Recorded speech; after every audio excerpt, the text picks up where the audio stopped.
औरत जो शौहर की इजाजत के बगैर बंद संवर कर घर से बाहर निकलती है।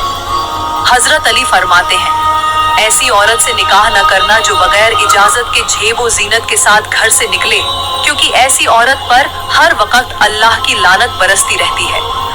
मेरी बहनों, ये सिर्फ बाहर निकलना नहीं, ये हया की कब्र खोदने के मुतरादिफा है। ये औरत सिर्फ कदम नहीं निकालती, ये रहमत के दरवाजे बंद कर देती है। अल्लाह ने कुरान में फरमाया, और ऐ औरतों, अपने घरों में ठहरी रहो और जमाना ए जाहिलियत की तरह अपनी जीनत को जाहिर न करो।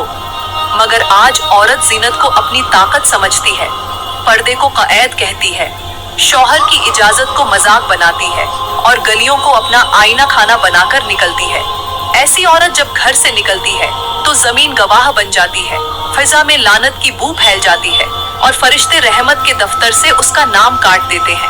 और वो औरत जो ये सोच कर निकलती है कि बस लोग मुझे देखें और मेरी तारीफ करें, वो दरअसल अपनी नजरों में अल्लाह को हार चुकी होती है, क्योंकि जिसका मकसद रब की रजा के बजाय लोगों की वाहवाही हो, उसका अमल शिर्क की सरहद पार कर चुका होता है। मेरे नबी ने फरमाया, जो औरत खुशबू लगाकर गैर मर्दों के पास से गुजरे वो झानिया है।